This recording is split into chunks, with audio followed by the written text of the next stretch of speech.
નમસ્કાર મિત્રો, સ્વાગત છે તમારું આપણી આ યુટ્યુબ ચેનલમાં જેનું નામ છે ગુજરાતી જીકેની જમાવટ. મિત્રો, આજના વિડીયોમાં આપણે વાત કરીશું રામ મંદિરના નિર્માણ વિશે. મિત્રો, રામ મંદિરનો જે ઇતિહાસ છે તેના વિશે વિગતવાર આજના વિડીયોમાં વાત કરીશું. મિત્રો, જાણીશું કે મિત્રો ક્યારથી આ મંદિરનો વિવાદ ચાલી રહ્યો છે, ક્યારે તેનો સુખદ ચુકાદો આવ્યો, શું હતું સમગ્ર કહાની, સમગ્ર ઇતિહાસ શું હતો, અને સાથે જ મિત્રો રામ મંદિર માટેનું જે અલગ અલગ જે ડિઝાઇન છે, કઈ કંપની દ્વારા રામ મંદિર બનાવવામાં આવ્યું છે, રામ મંદિરના નિર્માણમાં કયા કયા લોકોનો ફાળો છે, આ તમામ માહિતી આજના વિડીયોમાં મેળવીશું. તો મિત્રો, આજે રામ મંદિરને લગતો જે મહત્વનો વિડીયો છે તેનાથી આપ સમગ્ર જે લોકો છે, જે લોકો વિડીયો જોઈ રહ્યા છે તે લોકો મિત્રો આ વિડીયોના અંત સુધી રહેજો બનીને, કારણ કે ખૂબ જ અગત્યની માહિતી આપના સુધી આજના વિડીયોમાં પહોંચાડવાની છે. અને જો વિડીયોમાં તમે નવા હોય તો મિત્રો અમારી ચેનલને સબસ્ક્રાઇબ કરી સાથે બેલ આઇકોનને દબાવી દેજો, જેથી કરીને અમારી ચેનલ પર મૂકવામાં આવતા વિવિધ ભરતીના નોટિફિકેશન, વિવિધ ભરતીઓના પરિણામ સાથે જનરલ નોલેજને લગતા વિડીયોઝ અને મિત્રો આવા ધાર્મિક જે ટોપિક છે તેના પરના વિડીયોઝ તમને સરળતાથી અમારી ચેનલના માધ્યમથી ઉપલબ્ધ થઈ જાય. તો મિત્રો, રામ મંદિર ખૂબ જ લાંબા સમયથી જે ચાલતો ચર્ચાનો વિષય છે અને ખૂબ જ લાંબા સમયથી જે ચાલતો ચર્ચાનો વિષયનો મિત્રો 22 જાન્યુઆરી 2024 રોજ સુખદ અંત આવ્યો અને અંતે ભગવાન રામનું જે બાળ રૂપ છે રામલલ્લા, તેમની પ્રાણ પ્રતિષ્ઠા મિત્રો અયોધ્યામાં નવનિર્માણ મંદિરમાં મિત્રો કરી દેવામાં આવી છે. અને જે પ્રતિષ્ઠા છે તે આપણા ભારતના માનનીય વડાપ્રધાન શ્રી નરેન્દ્રભાઈ મોદીના હસ્તે કરવામાં આવી હતી. મિત્રો, શું છે સમગ્ર ઇતિહાસ જાણીએ મિત્રો. તો મિત્રો, આપ સૌ જાણો છો તે પ્રમાણે 26 એપ્રિલ 1526 રોજ બાબરના એક નાની સેના લઈ અને ભારત પર પોતાનું પ્રભુત્વ જમાવવા માટે અફઘાનથી એટલે કે કાબુલના રસ્તે થઈને ભારતમાં પ્રવેશ્યો હતો. અને એ સમયે ભારતમાં મિત્રો સલ્તનત યુગના ઇબ્રાહિમ લોધી વંશના સ્થાપક હતા. તેમની દિલ્હીની સલ્તનત પર તેઓ ગાડી કરતા હતા. તો મિત્રો, ઇબ્રાહિમ લોધીના 1 લાખના સૈન્ય સામે 10,000ની બાબરની સેનાએ 10,000ની સૈનિકો સાથે બાબરે 1 લાખનું સૈન્ય ધરાવતા ઇબ્રાહિમ લોધીને મિત્રો પરાજિત કરી અને 26 એપ્રિલ 1530 રોજ દિલ્હીની સલ્તનતમાં મુઘલ સામ્રાજ્યના મિત્રો પાયો નાખ્યો હતો. અને ત્યારબાદ મિત્રો દિલ્હીમાં આવેલી જે અલગ અલગ મકબરાઓ છે, જે ધાર્મિક સ્થળો છે, તે તોડી અને ત્યાં મસ્જિદો બનાવવાનો તેનો મનસૂબો તેને ચાલુ કરી દીધો હતો. આ જ અરસામાં મિત્રો અયોધ્યામાં રામ મંદિર જે હતું તે હિન્દુઓનું તે સમયે પવિત્ર મંદિર હતું અને રામ મંદિર એ સમગ્ર દેશમાં મિત્રો આસ્થાનું કેન્દ્ર હતું, જેની નજર બાબર પર પડી. બાબરની તેની નજર જેના પર પડી હતી અને બાબરે આ જગ્યાએ મિત્રો મસ્જિદ બનવાનું નિર્માણ કરવાનું નક્કી કર્યું અને તેણે મંદિરનો અમુક ભાગ તોડી નાખ્યો અને પોતાના સેનાપતિ મીર કાબુને જે છે તે આના માટેનું કાર સોંપવામાં આવ્યું. અને મીર કાબીએ મિત્રો જે છે તે સેનાપતિએ એ અમુક ભાગ મંદિરનો તોડી અને ત્યાં મસ્જિદ એટલે કે બાબરી મસ્જિદનું નિર્માણ કરી દેવામાં આવ્યું હતું. મિત્રો, 1528 બનાવ છે જ્યારે રામ મંદિરને તોડીને ત્યાં બાબરી મસ્જિદ બનાવી દેવામાં આવી હતી.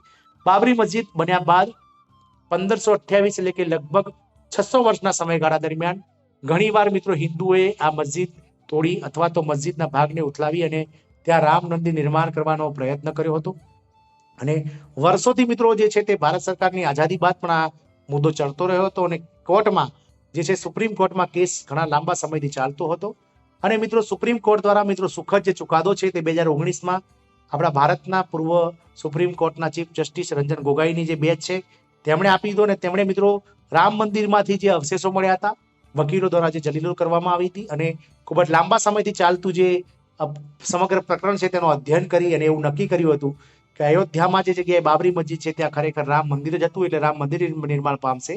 અને આ રામ મંદિર જે છે તે મિત્રો એક ટ્રસ્ટ બનાવીને નિર્માણ કરવામાં આવશે. સાથે જ મિત્રો તેમણે અલગ અલગ જગ્યાએ મસ્જિદો બનાવવા માટે મુસ્લિમ સમુદાયને પણ અન્યાય ના થાય તે માટે અલગ અલગ જગ્યાએ 5 એકર કરતાં પણ વધારે જગ્યા આપવાનું સરકારને કહ્યું હતું કે તેઓને પણ તેમની મસ્જિદ બનાવવાનો હક છે. મિત્રો, આથી રામ મંદિરનું જે કોકડું છે તે 2019માં ઉકેલાઈ ગયું હતું. ત્યારબાદ સરકારે મિત્રો તાત્કાલિક એક કમિટીની રચના કરી, અલગ અલગ જે લોકો છે તેમને મિત્રો તેમાં જોડ્યા અને મિત્રો રામ મંદિર નિર્માણ કાર્યની જે છે તે મિત્રો આપણે આરંભ કર્યો. અને આપ સૌ જાણો છો તે પ્રમાણે ગત 22 જાન્યુઆરીના રોજ રામ મંદિરની અંદર ભગવાન શ્રી રામની બાળ સ્વરૂપ 5 વર્ષની મૂર્તિની સ્થાપના થઈ ગઈ અને રામ મંદિર જે છે તે હિન્દુઓ માટે ઓપન થઈ ગયું છે, એટલે કે મિત્રો હવે આસ્થાનું કેન્દ્ર ફરીથી બની ગયું છે. મિત્રો, જાણીએ મિત્રો રામ મંદિર વિશે થોડું વિગતવાર. તો મિત્રો, સરયુ નદીના કાંઠે અયોધ્યામાં જે છે તે રામ મંદિરનું નિર્માણ થયું છે, જે નાગર શૈલીમાં છે, જેની રચના 3 માળમાં કરવામાં આવી છે, જેનું ભવન 380 ફૂટ લાંબુ, 250 ફૂટ પહોળું અને 161 ફૂટ ઊંચું જે છે ત્યાં રામ મંદિર બનાવવામાં આવી રહ્યું છે. ગર્ભગૃહની વાત કરીએ તો મિત્રો બાલ સ્વરૂપની જે રામ ભગવાનની પ્રતિમા છે, જેની ઊંચાઈ 51 ઇંચ લાંબી છે અને 51 ઇંચ આ લાંબી જે મૂર્તિ છે તેનું નામ રામલલ્લા રાખવામાં આવ્યું છે. મંદિરની અંદર મિત્રો કુલ 5 મંડપ છે, જેમાં નૃત્ય મંડપ, રંગ મંડપ, સભા મંડપ, પ્રાર્થના મંડપ અને કીર્તન મંડપ છે. મિત્રો વિભિન્ન ભક્તિ ઉદ્દેશોને પૂરા કરવા માટે મિત્રો આ 5 મંડપોનું નિર્માણ કરવામાં આવ્યું છે. દિવાલ પર મિત્રો 3600 જે જીવંત મૂર્તિઓ સ્થિત તથા પ્રવેશ દ્વાર જે છે તે પૂર્વની વાત કરીએ તો 32 પગથિયા વાળો સિંહ દ્વાર છે. મંદિરની ચારે બાજુમાં મિત્રો સૂર્યદેવ, ભગવતી માતા, ગણેશ ભગવાન અને ભગવાન શિવ ના મંદિરો બનાવવામાં આવશે. મંદિરના પરિસરમાં વાત કરીએ તો મહર્ષિ વાલ્મીકી, હનુમાનજી, સબરી માતાના મંદિરની પ્રતિષ્ઠા કરવામાં આવી છે. મિત્રો પ્રવેશદ્વારની વાત કરીએ તો મિત્રો પ્રવેશદ્વાર પર હાથી, સિંહ, હનુમાનજી અને ગરુડની મૂર્તિઓ જે છે તે સ્થાપિત કરવામાં આવી છે. જાણવા જેવું છે મિત્રો કે અયોધ્યાના હનુમાન ગઢીના બેસન લાડુ જેને જીઆઈ ટેગ પણ આપવામાં આવ્યો છે. મિત્રો ભક્તિ ઉપહારની વાત કરીએ તો રાજસ્થાનથી મકરાના સંગે મરમરથી મંદિરનો મુખ્ય ભાગ જે છે તે તૈયાર કરવામાં આવેલો છે. બંસી પહાડપુરના ગુલાબી રેતિયા પથ્થર જેની મદદથી પ્રવેશદ્વાર તૈયાર કરવામાં આવ્યો છે. મિત્રો કર્ણાટકની વાત કરીએ તો ચારમાઉથી રેતિયા પથ્થરનો ઉપયોગ કરી દેવતાઓની મૂર્તિઓ તૈયાર કરવામાં આવી છે. ભગવાન રામની મૂર્તિ માટે કાળો પથ્થર પસંદ કરવામાં આવ્યો છે. જ્યારે ગુજરાતની વાત કરીએ તો અખિલ ભારતીય દબંગર જે છે ડબગર સમાજ દ્વારા નિર્મિત 2100 કિલો અષ્ટધાતુનું જે ઘંટ છે તેમજ નગારું છે, જે સોના, ચાંદી, તાંબુ, જસત, શીશુ, ટીન, પાલ, લોખંડ, પારો વગેરેમાંથી બનાવેલો જે 2100 કિલો અષ્ટધાતુનો ઘંટ તેમજ નગારું જે છે તે અખિલ ભારતીય ડબગર સમાજ દ્વારા મિત્રો જે છે તે સાથે જ મિત્રો 700 કિલોનો જે છે રથ તે પણ મિત્રો ગુજરાત દ્વારા ત્યાં અર્પણ કરવામાં આવ્યો છે. અરુણાચલ પ્રદેશ અને ત્રિપુરાની વાત કરીએ તો નકશીહાર, લાકડાના દરવાજા ત્યાંથી અને હસ્તનિર્મિત કપડા જે છે આ બંને રાજ્યોમાંથી આપ્યા છે. નેપાળની વાત કરીએ તો ગંડક નદીમાંથી પ્રાપ્ત શાલિગ્રામ પથ્થર જેનો ઉપયોગ મંદિરની મૂર્તિઓમાં થયો છે. મિત્રો રામ મંદિરના મહાસચિવની વાત કરીએ તો તેઓ ચંપતરાય છે.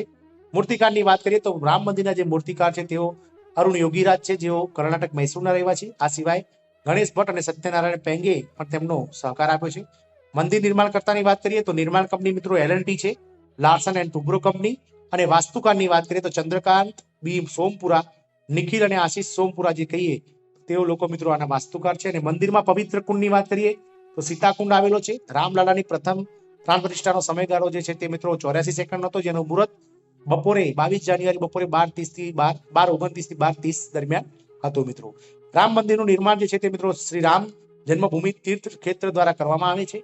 મંદિરની વિશેષતાઓની વાત કરીએ તો કુલ ક્ષેત્રફળ 2.7 એકર છે. કુલ સ્તંભ 392 છે.